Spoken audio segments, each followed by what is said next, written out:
First section logistics and body clock. Exam రోజు ఎలాంటి confusion, tension లేకుండా ఉండాలంటే ఈ రెండు చాలా చాలా ఇంపార్టెంట్. అవేంటో చూద్దాం పదండి. ఎగ్జామ్ రోజున టెన్షన్ ఫ్రీగా ఉండాలంటే ఈ 3 పనులు మాత్రం ఖచ్చితంగా చేసేయండి. నంబర్ 1, మీ అడ్మిట్ కార్డ్ మీద ఉన్న ఇన్స్ట్రక్షన్స్ అన్నిటినీ మళ్ళీ 1-2 సార్లు చదవండి. ఏం తీసుకెళ్లాలి, ఏం తీసుకెళ్లకూడదు అనేది క్లియర్గా చూసుకోవాలి. నంబర్ 2, మీ ఎగ్జామ్ సెంటర్ అదే సిటీలో ఉంటే ఖచ్చితంగా ఒకసారి వెళ్ళి చూసిరండి. ఎంత టైం పడుతుంది, ఎలా వెళ్ళాలి అనేది ఒక ఐడియా వచ్చేస్తుంది.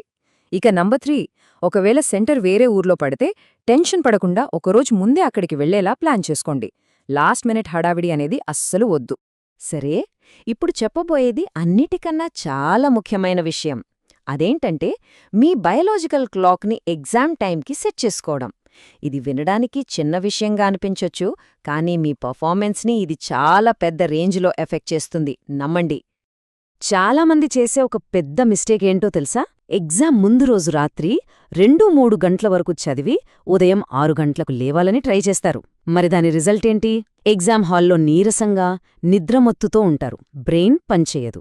సో సరైన పద్ధతి ఏంటంటే ఇప్పటినుంచే రోజూ ఉదయం 6 గంటలకు లేవడం స్టార్ట్ చేయండి. ప్రతిరోజూ కొంచెం తొందరగా పడుకోండి. ఇలా చేస్తే ఎగ్జామ్ రోజున మీ బాడీ ఫుల్ ఫ్రెష్గా, మైండ్ సూపర్ షార్ప్గా ఉంటుంది. రైట్. ఇక సెక్షన్ 2, ఇది మన అకాడమిక్ ప్లాన్ గురించి. ఒక్క విషయం బాగా గుర్తుపెట్టుకోండి, ఇది స్మార్ట్ రివిజన్ చేసే టైం, అంతేగాని కొత్తగా బట్టి పట్టే టైం కాదు.